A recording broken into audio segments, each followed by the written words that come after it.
See this? This is an official U.S. government document from 2025. That's this year, my guy. Fancy name, ODNI UAP-D001. Actual translation, the file we're really not supposed to be chatting about at dinner parties.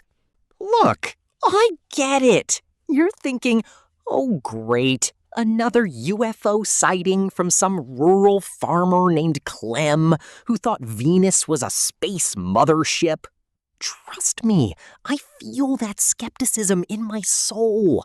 We've heard this story since the 1950s. But here's where it gets spicy, and I mean spicy. Because the dude who witnessed this wasn't some conspiracy theorist with a tinfoil hat collection. This was a senior U.S. intelligence officer. The kind of guy whose job literally requires him to know the difference between a rocket, an airplane, and pure Hollywood nonsense. Late 2025. Somewhere we can't exactly name on Google Maps. But picture a super classified military base surrounded by mountains. These mountains, they're basically the government's explosive testing playground. Missiles, rockets, the whole destructive symphony. Then, one day, boom, they start hearing these massive thuds. Not scheduled, not logged, just whomps in the night. So, our guy, let's call him Spook, picks up the phone and tells his boss, hey, I'm gonna take a bird with my buddy and 2 pilot legends, and we're gonna hunt down whatever's making that noise. Official mission? Thrilling stuff. Find old rocket debris. Locate crashed missile fragments. Collect the usual space junk buffet. Hours of flying. Rocket fragments? Check. Missile debris? Double check. Exciting? Absolutely not. But then, and this is where things get weird, they spot a cave. Not just any cave. A massive, black hole-looking cave. No visible bottom. The kind of geological feature you see and immediately think, yeah, nobody's going in there. That's where the ancient ones live. Here's the thing, though. The genuinely hilarious part. They don't descend into the cave to investigate. You know why? And I kid you not, this is documented. There was nowhere safe to land the helicopter. So the guy literally thinks, well, this is a literal entrance to the void with unknown contents. What's the solution? Let's just orbit it a few times and bounce. And that's exactly what he does. Fuel's running low, which in helicopter language means we're running on fumes and prayers. So they head to a pre-arranged rendezvous point. Picture this, a floating tanker in the middle of nowhere. It's giving Mad Max, not Top Gun. Spook's colleague gets dropped off with a ground team. Spook and the 2 pilots, they're thinking refuel, head home, grab a coffee, pretend this day didn't exist. Simple plan. Too simple. They top off the tank. Everything's going according to plan.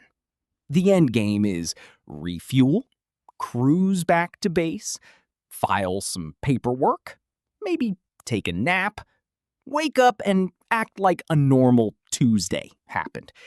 But then, static. The radio crackles. Command says, hey, slight change of plans. We got a report of possible debris impact on a nearby peak. Could you swing by real quick before heading home? This is like asking someone to do one more thing at 5 p.m. on a Friday. You know it's not going to be one thing.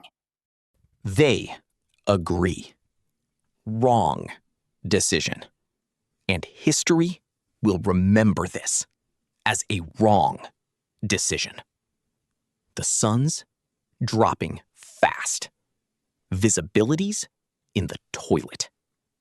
So the pilots strap on night vision goggles. You know, those glowing green lenses that make you look like an alien at Halloween? And they keep searching. Spook, the big brain that he is, decides his naked eye is sufficient. Spoiler alert, it wasn't. Here's where you gotta pay attention. The helicopter's radar, the fancy military equipment that costs more than your house, starts singing, literally beeping. Something's coming. Something that has no business being in this airspace. Not an aircraft signature, not a drone, not even a large bird. It's something else. The console's throwing up readings that don't match anything in the database. That's when you know you've left the realm of normal Tuesday. Spook's eyes are on the sky, using his superior naked vision, remember? And suddenly, there it is. No warning, no introduction, just boom, a massive orange orb, glowing, floating, doing zero things an object should do under the laws of physics. And here's the kicker, completely silent. The orb starts moving toward them, and when I say toward, I mean like a missile with a personal vendetta. Less than 3 meters away. That's the height of a man standing up. The thing passes under the helicopter. The pilots have to evade. They're pulling controls like they're trying to not die. And then, this is where it gets fun. The orb divides into 2, just like a cell in biology class. Cell division, but make it extraterrestrial. Pause. Let's breathe. The helicopter's still in the air. The 3 guys are still alive. Nobody's dead. But their entire understanding of reality just got a software update. The pilots look at Spook. Spook looks at the pilots. Dead silent. You could hear a pin drop in that cockpit. Just the sound of helicopter blades and 3 dudes processing the fact that something just violated every rule of conventional aircraft design. But here's the beautiful tragedy. Command at the JOC doesn't know squat about what just happened. They just hear, helicopter still operational, and they're thinking everything's dandy. They tell him, keep searching, we got more points of interest. And Spook, the guy who just survived a close encounter of the 3rd kind, has to put on his professional voice and say, copy that command, continuing operations. Internally screaming. That's what that sentence means. Seconds pass. Seconds. Then flashbang, a second orb. Then a 3rd. Then a 4th. All of them organizing into a perfect T formation. Picture this. 5 glowing orange spheres arranged like geometry class dropping down toward the helicopter. The document describes this perfectly. They flared up, like someone literally turned them on, like light bulbs switching to maximum brightness. 10 to 15 seconds. That's it. Then they vanish, but not all at once, in reverse order, like someone hit the off switch, but going backward, down to up. The document says it perfectly, dimmed in reverse order. It's the most organized disappearing act you've ever seen. Like God's hitting the light switches in someone's house, but backwards. So here's the thing.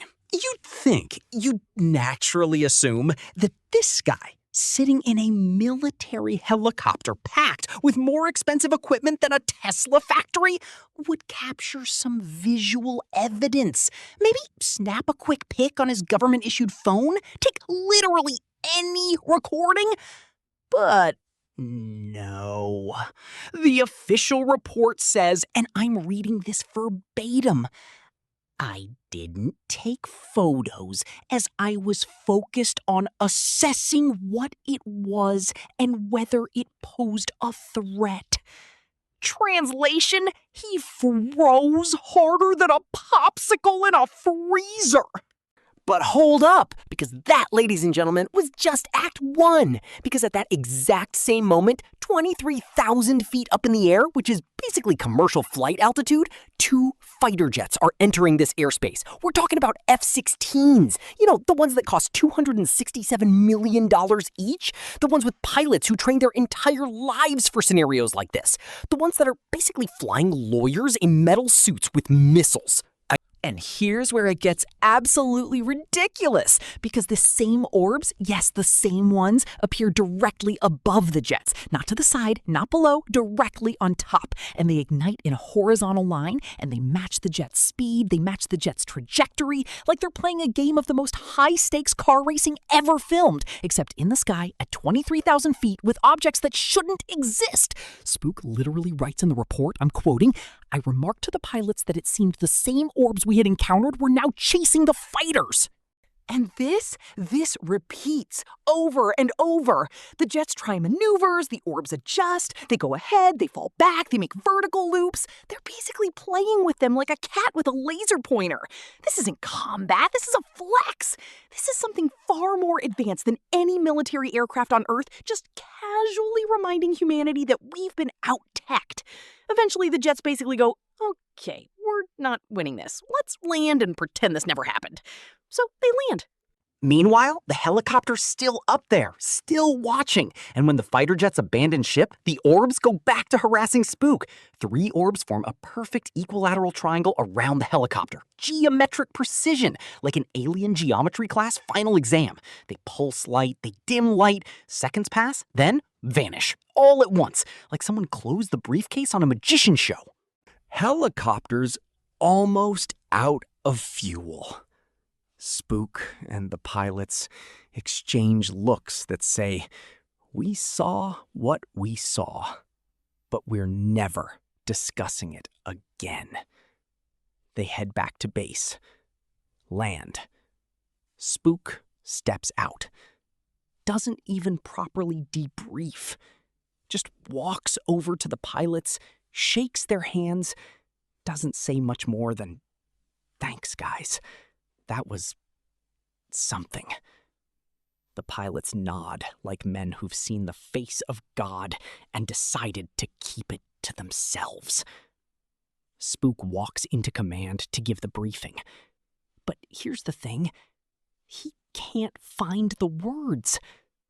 The report literally says, "We were virtually speechless after these observations." Think about that for a second. A senior intelligence officer, trained his whole life, seen classified material most people don't even know exists. And after witnessing something that violates the fundamental laws of physics, his entire verbal capacity just quit. He became a caveman grunting in the modern era. Because how do you explain that? How do you tell your commanding officer, "Hey, sir, we got humiliated by floating orange orbs that defied everything we know about aerodynamics, and then a multi-million-dollar fighter jet got outmaneuvered by something that shouldn't exist, and we have 0 footage because I was too shocked to operate a smartphone?" You don't. You just sit there in existential silence. So here's the deal. This is a real file, written by a real guy who works for the US government, who probably has a family, a mortgage, and is now watching this story blow up on the internet, thinking, great, now my personal traumatic experience is going viral. If you believe every word, you got solid reasons. If you think it's elaborate fiction, also fair. Either way, drop a like. If you're skeptical, still drop a like, because at least you had the cojones to watch. And if you've seen something weird, drop a comment. We're collecting evidence. The government's not, so we gotta. Next episode, the green fireballs incident. Scientists tried collecting atmospheric debris with sticky plates. Yeah, sticky plates to catch alien particles. This happened in 1949. We're not making this up. See you there.